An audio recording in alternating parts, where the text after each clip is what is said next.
Je voudrais vous informer que le candidat Tidiane Thiam a introduit depuis hier, reçu au greffe ou au secrétariat du Comité des droits de l'homme de l'ONU, une demande de mesures provisoires. Une demande de mesures provisoires. Il faut que je vous explique. Une demande de mesures provisoires. C'est la nouvelle la plus importante de cette conférence de presse. Vous vous rappelez que le président avait introduit une procédure devant le Comité des droits de l'homme de l'ONU. Et cette procédure a accouché de la directive qui avait été donnée, qui refusait les mesures provisoires qu'on avait sollicitées et qui demandait à l'État de Côte d'Ivoire, sur la base de l'article 25 du règlement du pacte international sur les droits civils et politiques, d'avoir à faire en sorte que les droits de M. Tidiane Thiam, les droits politiques, soient respectés. Rien n'est fait. Donc, dans cette même procédure,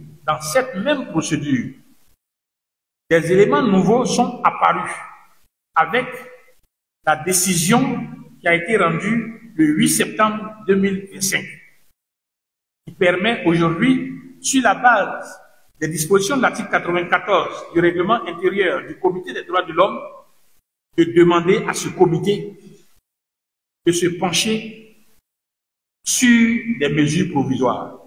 Les mesures provisoires que nous demandons consistent en quoi?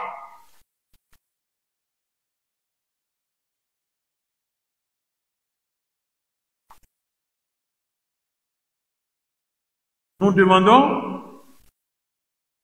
ces mesures provisoires sont basées sur l'article 94, alinéa 1er du règlement intérieur du Comité des droits de l'homme. Pourquoi? Simplement, vous demandez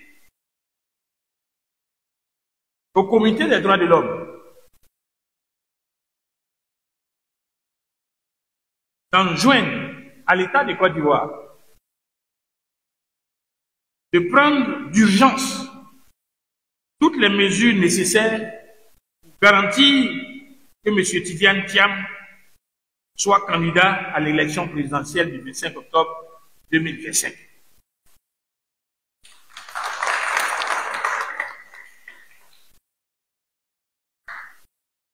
En le faisant, nous nous appuyons sur un raisonnement qui est en tout point très simple. D'abord, il y a le contexte. Nous avons vu que ce contexte-là était complètement un contexte de violence, un contexte d'interpellation, d'arrestation. Il faut que je puisse rappeler que nombre de nos militants responsables de jeunesse sont arrêtés et se trouvent aujourd'hui encore à la maison d'arrêt pour des tentatives de troubles à l'ordre public et autres. Vous rappelez aussi le cas du jeune Jean-Paul Diabia qui a été rapté au sortir d'une formation qui était donnée par une organisation internationale, rapté par des personnes qui ne portaient aucun insigne, aucun sceau, rien qui pouvait laisser penser qu'ils étaient des agents des forces de l'ordre. Ils l'ont pris, ils l'ont embarqué dans une voiture banalisée. Puis c'est longtemps après qu'on s'est rendu compte qu'il était à la bagarre. C'est dans ces contextes, avec des arrestations de tout le personnel politique de l'opposition, que ce soit des personnalités du PPACI, que ce soit des personnalités du PDCI, il y a un contexte de violence, un contexte de terreur que la force républicaine, par des méthodes de voyous, essaie de faire vivre aux militants. Ça, c'est le contexte.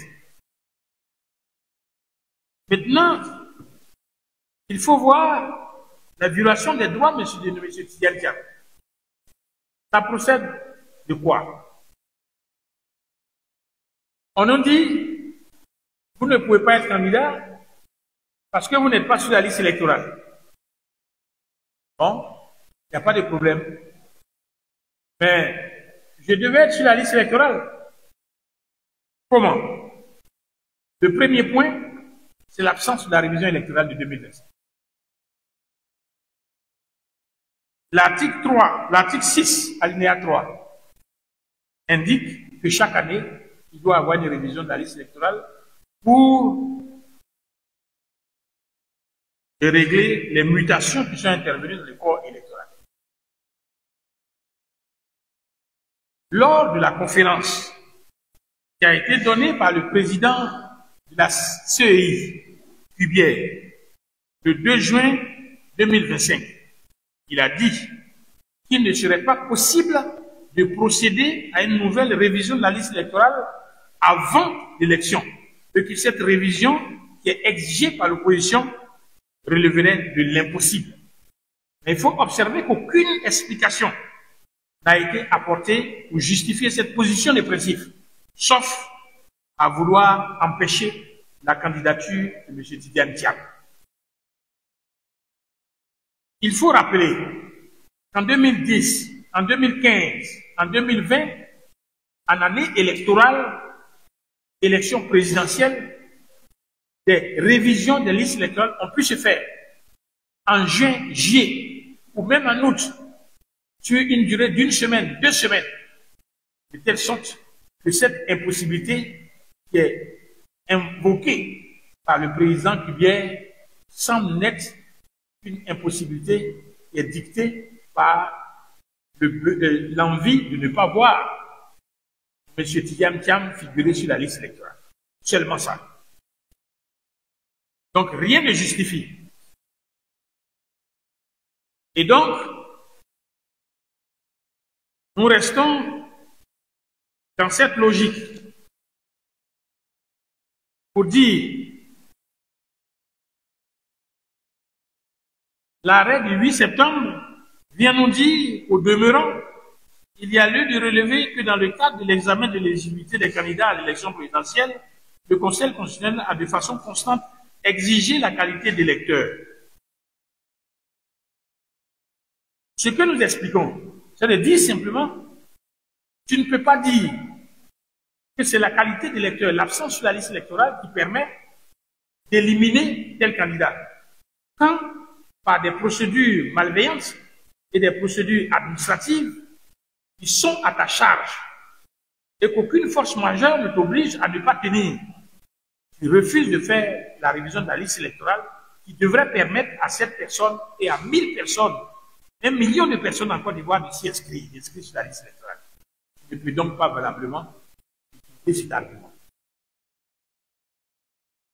Et nous estimons, en l'état actuel, qu'il y a un risque majeur de créer un préjudice irréparable pour M. Tidiane Thiam. Ce risque irréparable, c'est de le voir ne pas concourir aux élections de 2025. Donc, l'un mis dans l'autre, cela justifie que nous demandions au Comité des droits de l'homme de prendre une décision d'urgence, une mesure provisoire avant d'aller au fond du dossier, donnant injonction, bien invitant l'État du Côte d'Ivoire, comme le comité l'a fait dans l'affaire Lula, président du Brésil, pour que l'État du Côte d'Ivoire fasse respecter les droits politiques de M. Tidiane Thiam en l'autorisant à être candidat aux élections présidentielles de 2025. Quand je le dis par rapport à la demande que nous avons introduite et qui a été reçue hier, je suis dans une conviction très forte parce que les éléments qui nous ont été donnés d'avoir à partir de la décision, l'arrêt de la Cour du Conseil constitutionnel sont tellement évidents et permettent d'enrichir notre demande et qui permettent aux juges de ce comité d'apprécier réellement en notre faveur cette requête que nous lui présentons. Lorsque nous avons fait des observations et réclamations, que nous avons servi au Conseil constitutionnel, nous savions que le Conseil constitutionnel allait rejeter la candidature. Mais ce que nous recherchions, c'est les motifs de ce rejet, pour pouvoir les utiliser. Quand vous conduisez une voiture, vous ne conduisez pas pour vous seul. Vous conduisez sur la route par rapport à celui qui vient aussi. Donc nous étions sur la route avec le Conseil constitutionnel et nous voulions voir comment est-ce que le Conseil constitutionnel conduisait sa voiture pour venir. Et nous avons vu, au travers de cet arrêt, que je vais développer avec vous, en réalité, il y a une mine d'éléments qui nous permettent aujourd'hui d'aller demander au comité des droits de l'homme de prendre une décision afin que M. Tidiane Thiam soit sur le départ pour les élections de 2025. Cette demande est précise. Elle n'est pas dite pour dire respecter les droits selon l'article 25. Il faut dire que Tidiane Thiam est sur la ligne de départ pour aller aux élections. C'est pour vous dire que c'est pas fini. C'est pas fini. Le droit est de notre côté. Ce n'est pas fini. Nous sommes à l'international. Ce n'est pas fini. Donc c'est cette action, cette demande de mesures provisoires qu'on a introduite avec la signature du patron. Là, déposé, reçu depuis hier à l'ONU. Voilà. Voici où nous allons. C'est quand même assez gros de dire je t'élimine parce que ton nom n'est pas sur la liste électorale. Oui, mais je serai sur la liste électorale parce que on doit faire la révision de 2025. On ne fait pas. Ton nom n'est pas dessus. Ah, monsieur de l'ONU, ils ne veulent pas faire la révision parce que je vais être enrôlé. Donc, ils ne peuvent pas me poser l'article 48 qui dit que ceci, puisque ce qui a été fait, c'est de leur fait, de leur malveillante malignité. Donc, vous ne pouvez pas, monsieur, observer que la révision de la liste électorale se fait chaque année en période électorale. En 2010, en 2015, en 2020, ça s'est fait en juin et en juillet, sur une semaine, sur 2 semaines. Pourquoi on ne le ferait pas? C'est une obligation légale. Mais pourquoi on ne le ferait pas? L'Assemblée nationale a voté le budget. Pourquoi on ne le ferait pas? Non, on ne peut pas le faire, c'est tout. Parce qu'il ne faut pas que Thiam puisse s'inscrire sur la liste électorale. Dans ce cas, monsieur de l'ONU, j'ai un problème. On est en train de me créer un préjudice du fait de leur manœuvre de ne pas me voir sur la liste électorale. Je vous demande de venir à mon secours pour dire simplement que je dois être au départ. Pour ceux qui aiment faire un peu de recherche, allez chercher la décision sur l'affaire Lula. Il était en prison. On disait on ne le met pas sur la liste électorale. La première demande de mesures provisoires a été rejetée. La deuxième, le comité a dit il concourt. Nous allons dans cette direction-là. Nous allons dans cette direction. Nous n'avons pas abandonné. Les juristes n'ont pas abandonné. Le président n'a pas abandonné. D'ailleurs, il a dit qu'il n'abandonne pas. C'est cette nouvelle que le président m'a chargé de vous porter. On est à l'international, mais on sera aussi au national ou local. Mais je veux, très rapidement, avec vous, parler de cet arrêt du 8 septembre 2025. Beaucoup de gens, très certainement, qui voudraient qu'on les invite à la table du restaurant, ont fait des appréciations très hâtives de cette décision qui n'honore même pas la justice ivoirienne. Qui n'honore pas la justice ivoirienne. Excusez-moi, l'appréciation que j'ai faite d'une décision de justice procède de ma qualité d'enseignant de droit. procède de ma qualité d'avocat, avant que cela, de ma qualité de député, avant que cela ne soit de ma qualité de responsable secrétaire exécutif chargé des élections. Parce que on publie, on fait fuir des documents de police du ministère de l'Intérieur qui sont d'une interprétation assez douteuse pour dire qu'on ne devrait pas apprécier la décision, critiquer la décision du Conseil constitutionnel. Je, Maître Blessy, avocat, a le droit d'apprécier par rapport au justiciable une décision de justice. Je, Maître Blessy, en qualité d'enseignant, dois pouvoir faire le commentaire de cet arrêt pour les personnes qui en ont besoin. Je, Maître Blessy, honorable Blessy, avocat, j'ai la capacité d'apprécier l'application des règles de droit que nous sortons à l'Assemblée nationale. Et je, en tant que Maître Blessy, chargé des élections au PDCI RDA et de la veille juridique, je le droit d'apprécier une décision qui a été rendue par le Conseil constitutionnel. Et cela d'autant plus que les observations et réclamations qui ont été déposées devant le Conseil constitutionnel ont été signées aussi par moi. La domiciliation de mon cabinet de 4 ou 5 avocats sont à l'intérieur. Donc, il faudrait que je puisse apprécier. Et je vais apprécier. Mais diantre, comment certaines personnes qui aiment la Côte d'Ivoire peuvent aimer cette décision? Je ne parle pas de l'élimination de notre champion. Je ne parle pas de l'élimination du président du PPACI. Je ne parle pas de l'élimination de tant d'autres. Mais je parle de la qualité substantielle de la décision, des fondements sur lesquels repose cette décision, de ce que la justice ivoirienne devait être fière de ce qu'une décision de cette nature a été rendue.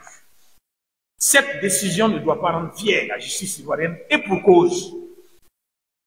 Et pour cause. Premier élément.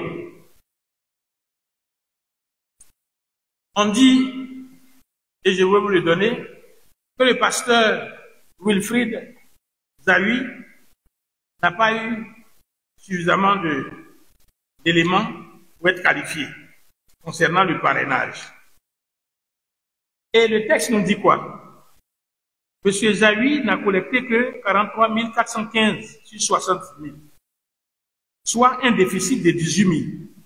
Considérant que l'application de l'article 54 du Code qui confère au candidat le droit de procéder dans un délai de 48 heures au remplacement des parrainages annulés pour cause de double parrainage ne peut permettre de combler le déficit de 18 000 parrainages, que par ce fait, le parrainage de 1% n'est pas établi, que la candidature est déclarée irrecevable. Nous, c'est grave. C'est grave. La loi dit, à partir du moment où il y a des doublons, c'est-à-dire que toi, PDCI, tu as eu un parrainage et le même parrain a été utilisé pour un autre parti, un autre candidat. La loi dit quoi? La loi dit, celui qui a déposé le premier, ses parrainages, est celui qui bénéficie de ce doublon. N'est-ce pas?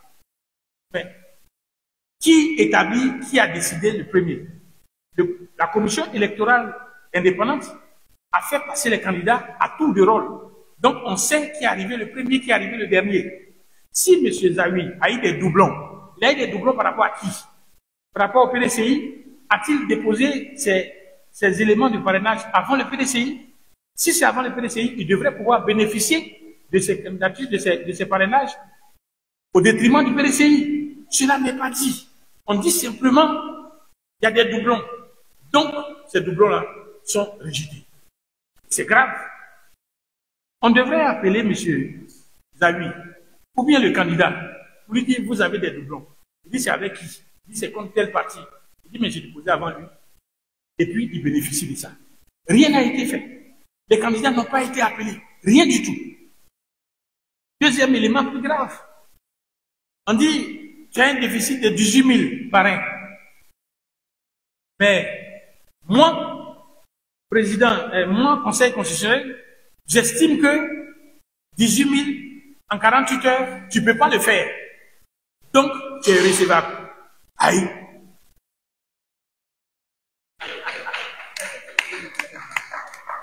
Comment tu le sais? Comment tu peux le savoir? Chaque candidat censé a fait établir les parrainages avec une réserve, une provision. Quand on vous dit que le PDCI a fait 169 000, mais non, nous avons une réserve plus grave encore qui est là. Le IFU, tout, le bélier, mais ils ont fait près de 7%, bien 8%. Mais on ne pouvait pas tout intégrer. Nous avons besoin de prendre tout le territoire national. Donc partout où on était arrivé à 2%, à 3%, on arrêtait de prendre pour les IFU, pour les béliers, on mettait en réserve pour prendre tout le reste. Donc, les partis politiques et les candidats avaient en réserve beaucoup de parrainages. Et nous avions beaucoup de parrainages en réserve, et notre réserve même dépasse ce que le RHDP a eu. Ouais. Donc, pourquoi les partis politiques ou bien les candidats n'ont pas été appelés pour essayer de régler le problème de leur parrainage dans les 48 heures? Comment le Conseil constitutionnel pouvait présager seul que les 48 heures ne suffiraient pas au pasteur Zawi pour remplir 18 000 candidats? Comment cela ne pourrait pas se faire avec les autres? Voici une part de cette décision. D'où est-ce qu'elle vient? D'où est-ce qu'elle vient? Violation grave de la loi. Violation grave même de la loi. Maintenant, troisième point, je demande bien. On dit qu'il y a des gens qui ont des fausses cartes d'identité. Mais attention, quand nous faisons le parrainage, les numéros de carte d'identité sont vérifiés sur la liste électorale. C'est-à-dire quand vous dites Monsieur X, pour qu'on introduise, si c'est avec le terminal valide, parce que le numéro de la carte d'identité qui a permis de faire le numéro de la carte d'électeur est valide. D'où vient-il donc que des numéros de carte d'identité qui sont dans le fichier électoral sont regardés comme pas valables, comme faux? Donc, ce que M. Blessy avait dit en son temps à cette réunion avec la CEI, ce que M. Blessy avait dit en son temps à l'Assemblée nationale, ce que l'avocate du PPACI avait révélé, ce que nous avons toujours dit, c'est donc vrai. Il y a donc des cartes d'identité factices qui sont venus du forum d'Agamé ou alors du marché Gouraud et qui se sont retrouvés sur la carte d'identité. Excusez-moi si j'indexe Agamé, excusez-moi. Voilà. Donc, il y a quelque chose qui ne va pas. Il y a quelque chose qui ne va pas. Ça ne va pas. Ça ne va pas. Maintenant, en dehors de ces éléments, ce sont des éléments généraux. Revenons au candidat du PDCI. Dans la décision, le Conseil constitutionnel fait dire que le PDCI a demandé la reprise de tout le processus électoral. Mais c'est faux. C'est faux. Cela apparaît clairement dans nos observations et réclamations. Le PDCI ne l'a pas demandé. Non. Le texte est là. Que je peux servir de nos réclamations. Il n'a jamais été là. Toutes les fois que le Conseil constitutionnel ne veut pas répondre à un moyen qui est soulevé, il reformule le moyen pour répondre à la question que lui-même veut. Que lui-même veut. Là, ça pose problème. Là, ça pose problème. Ensuite, cette affaire de article 48, la hiérarchie des normes, on nous a dit, oui, le texte renvoie à un article 48 du Code électoral qui lui-même est un texte référendaire. Oui, moi je suis juriste, je comprends, je sais ce que c'est que le texte référendaire, je sais ce que c'est que le principe de la hiérarchie des normes. C'est-à-dire quand on dit principe de hiérarchie des normes, c'est-à-dire tout ce que vous voyez, arrêté, décret, loi, ordonnance, en droit là, il y a une hiérarchisation. Il y a un qui est en haut et puis les autres qui sont en bas. Donc, la Constitution dit, article 55, on fait comme ça. Et puis, la loi renvoie à une loi organique, assez particulière pour faire ça. Mais attendez donc, quand on nous dit que le code électoral procède d'une loi référendaire, il est précisé à l'intérieur que ça a été modifié par une ordonnance. Par une ordonnance. Le parallélisme des formes voudrait que une loi référendaire soit modifiée par une procédure référendaire. Une loi organique se modifie par les mêmes procédures d'adoption de la loi organique. D'où vient-il qu'une ordonnance présidentielle vient modifier un texte référendaire ou un texte, une loi organique? Et avec ça, on a trouvé des professeurs qui sont à l'université de Korogo qui disent le droit a été dit correctement. Mais qu'est-ce qu'ils enseignent à leurs étudiants? Parce qu'il faut aller dans le détail de la chose. Il faut aller dans le détail de la chose. Il ne faut pas prendre les choses globalement. Lorsque la loi est référendaire, elle est modifiée par une procédure référendaire. Lorsque c'est une loi organique, elle est modifiée par une procédure pour les lois organiques. Lorsque c'est... Voilà. C'est aussi simple que ça. Maintenant, quand on renvoie à l'application du code électoral, est-ce que le code électoral est demeuré un code ou bien une loi organique, alors qu'elle a été touchée par une ordonnance présidentielle? Ça ne marche pas. Voilà. Ça ne marche pas. Et puis, on continue dans cette décision. Messieurs les journalistes, quand vous allez rendre, il faudra pouvoir dire que Blessy dit que cet arrêt ne fait pas honneur à la justice ivoirienne.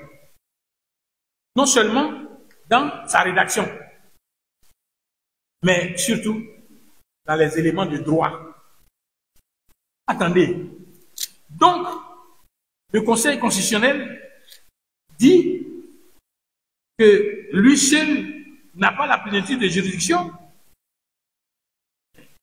C'est difficile à comprendre. C'est difficile à comprendre.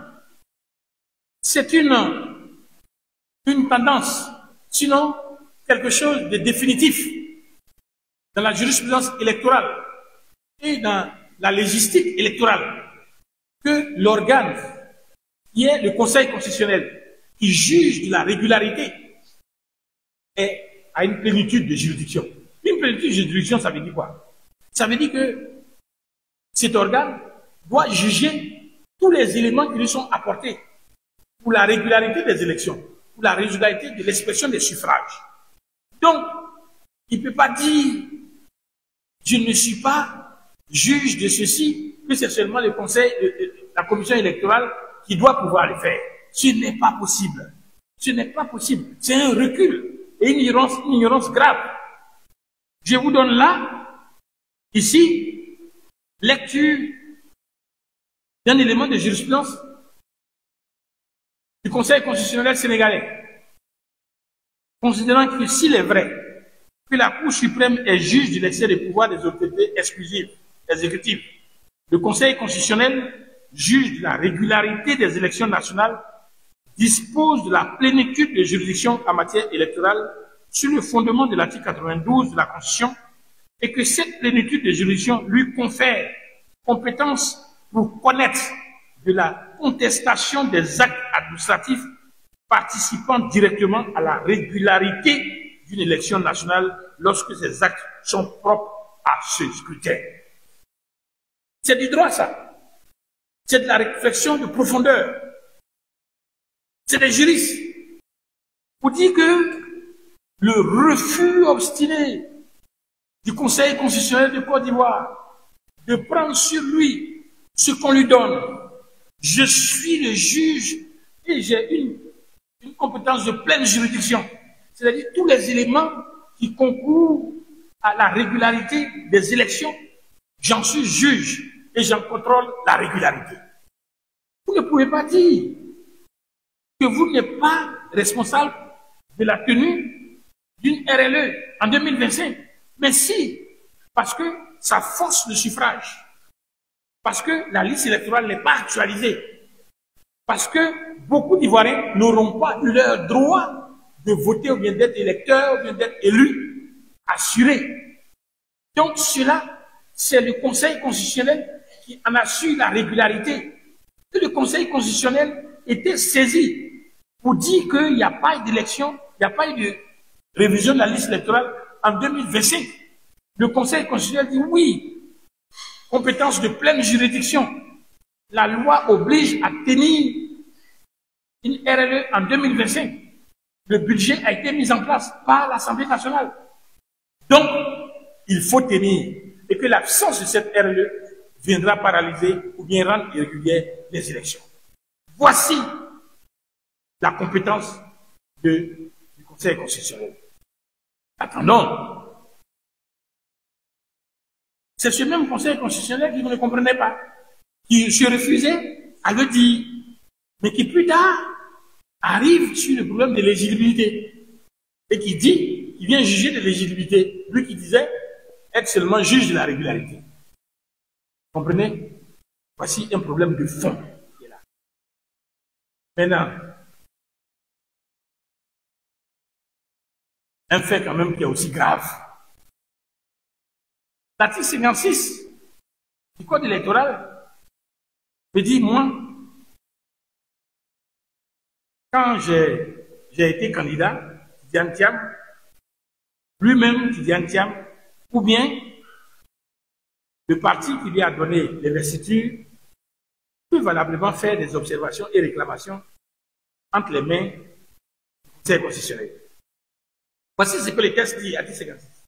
Donc le texte de l'article 56 désigne qui a la qualité pour agir, qui a la qualité pour agir devant le Conseil constitutionnel concernant les observations et les réclamations. Oui, nous l'avons fait. Ce n'est pas Tidiane Thiam qui a fait ces observations et les réclamations devant le Conseil constitutionnel. C'est le PDCI RDA qui lui a donné l'investiture, qui a fait ces réclamations. J'aime le droit. Je fais cela depuis que j'ai eu mon bac et je suis rentré en première année.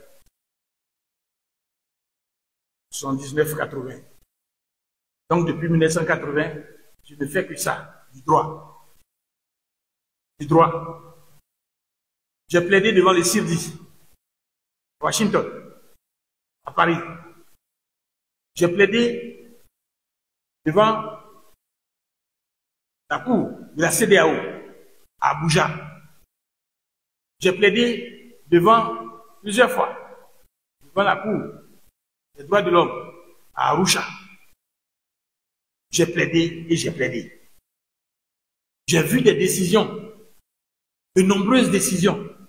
J'ai pratiqué des juges. J'ai lu des décisions. Mais cette décision concernant l'éligibilité d'Alassane Ouattara, président Alassane Ouattara, l'utilisation du droit, si on appelle ça encore du droit, je ne l'ai jamais rencontré. Ça n'honore pas. Ça n'honore pas notre pays. Ça n'honore pas les juristes. Et ça n'honore pas la justice ivoirienne. On nous dit quoi? Oui, le PDCI a fait une réclamation, des observations. Et puis quelle observation on a pu faire même avec le PPACI? On ne s'est pas concerté, hein? Pas du tout. Nous étions au cabinet, 5 avocats, 5 avocats, 3 extérieurs, et on travaille, jusqu'à faire les observations et les réclamations. On dit, bon, à la fin, là, on présente une requête pour dire la candidature du président Alassane Ouattara, le président Alassane Ouattara est inéligible. Pourquoi? Parce que jusqu'à là, on n'a jamais su s'il a renoncé à sa nationalité voltaïque ou pas. On n'a jamais su. Vous voyez, une semaine avant, le vendredi d'avant, le Conseil constitutionnel rend une décision dans l'affaire Ousmane. Ce candidat, cette personnalité qui avait demandé à faire invalider la candidature d'Alassane. Le Conseil constitutionnel lui dit qu'il a été déjà candidat en 2020. Donc, ces éléments ont été déjà jugés. Vous n'avez pas demandé à la Cour, au Conseil, de juger une deuxième fois la même affaire. Donc, dérobade. Alors, on met dans Pounoula. Il n'a jamais donné la preuve qu'il a renoncé à sa nationalité voltaïque. Avec des pièces.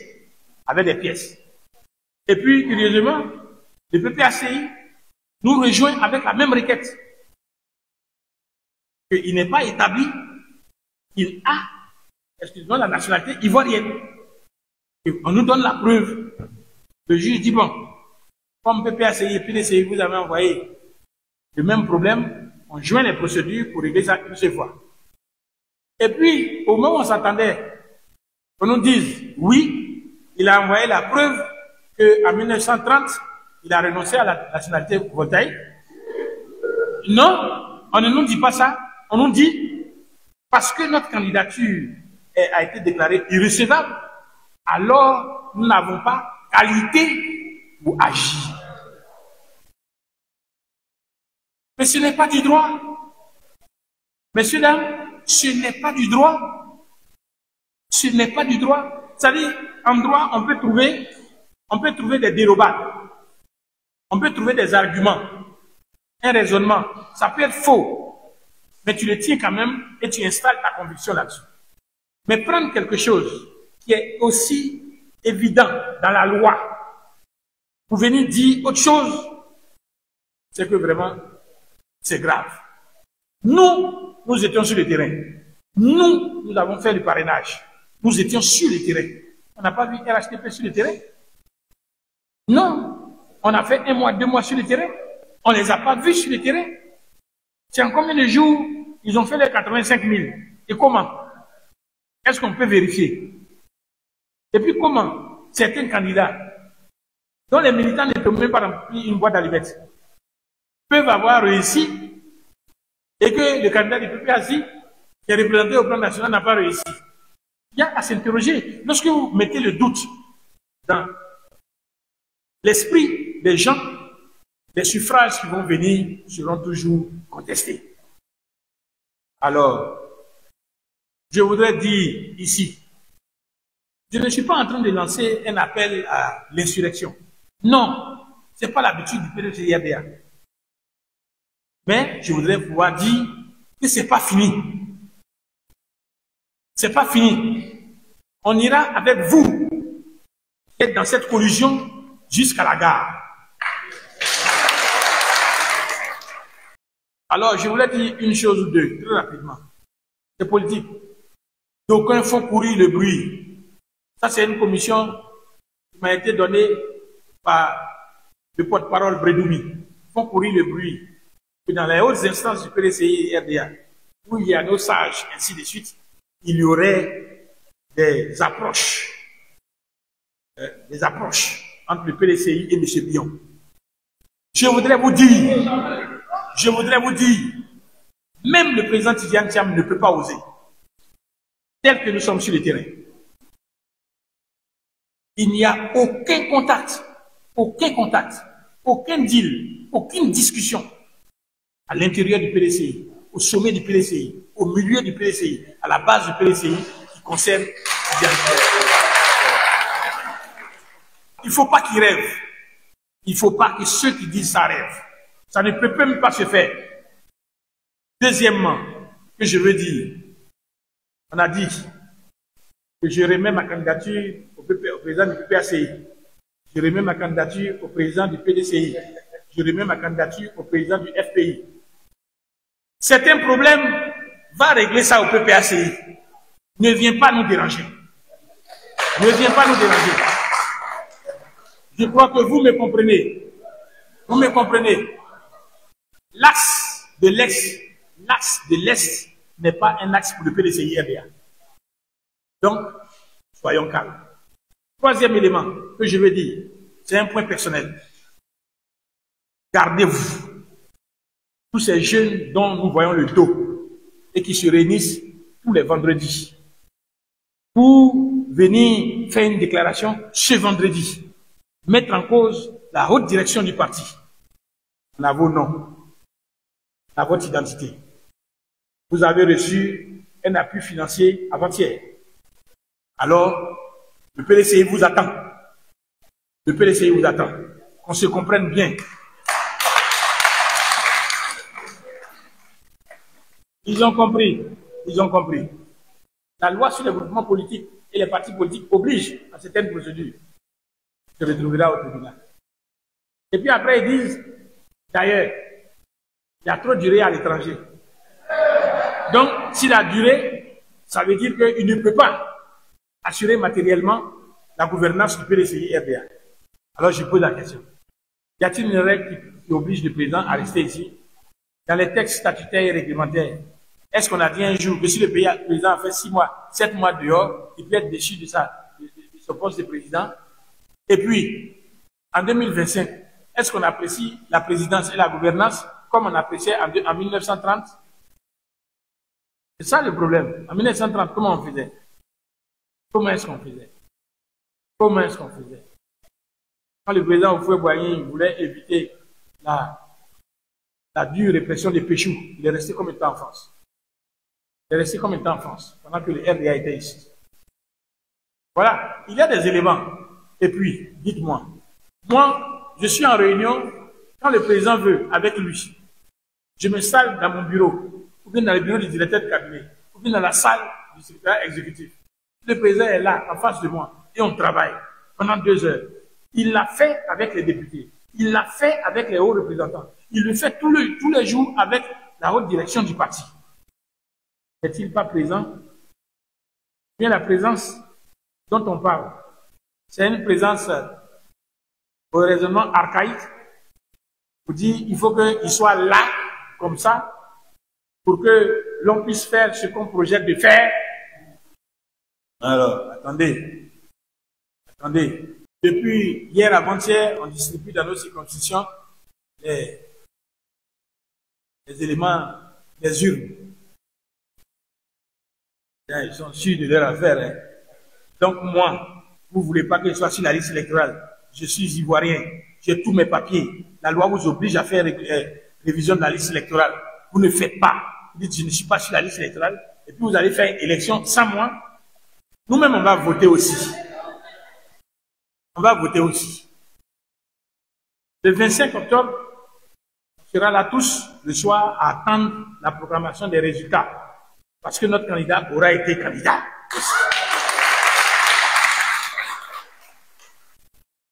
Ne tombez pas dans la provocation. Je ne sais pas comment vous exprimer ce que je ressens et qui fait peur. Qui me fait peur. Parce que depuis quelque temps, il y a des fuites sur les réseaux sociaux de messages de police. La police si secrète. Il y a des messages du directeur de la police ou bien du ministre de l'Intérieur qui sont sur les réseaux sociaux. Des contenus très menaçants. Et tout ça. On organise les fuites de tout ça. Ne nous installons pas dans la peur. Nous avons le droit pour nous.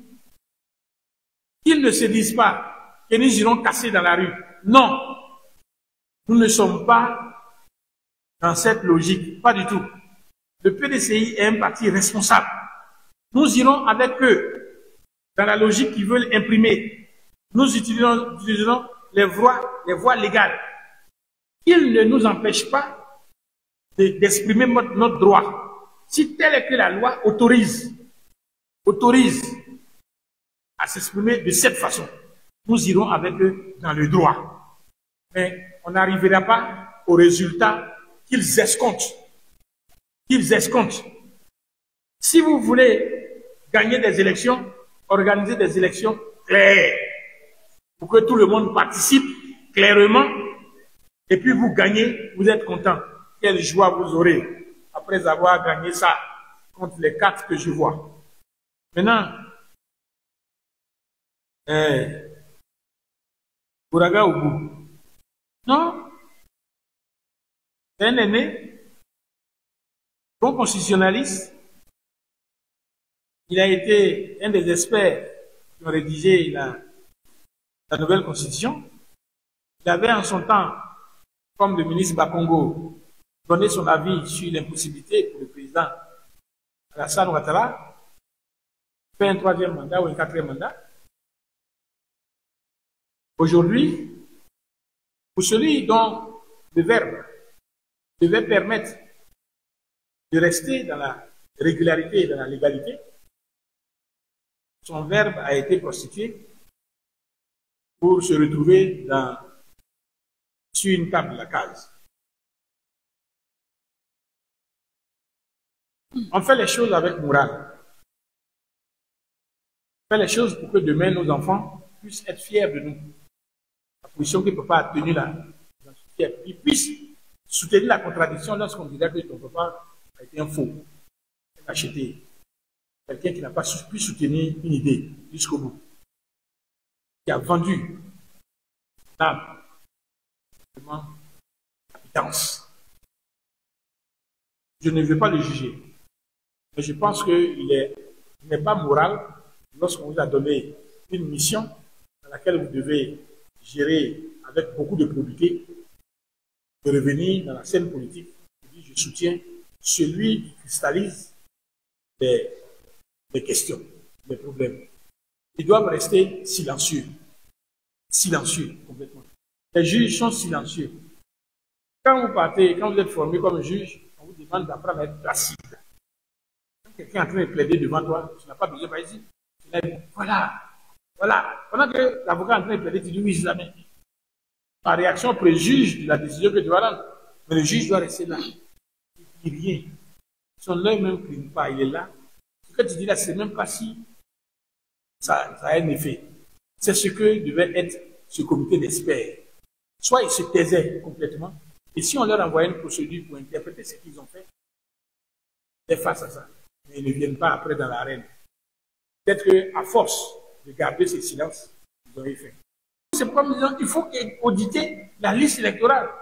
Ceux qui se réjouissaient, on m'a pris, je suis sur la liste. Le Conseil constitutionnel a bien fait son travail. Sauf si la victoire que vous recherchez, c'est d'être sur la liste, alors là, vous pouvez pavoiser. Mais si la victoire que vous recherchez, c'est gagner les élections présidentielles, alors avec cette liste et puis tout le reste, vous ne pourrez pas aller loin. C'est pourquoi nous insistons pour qu'il y ait toujours ce travail sur la liste électorale.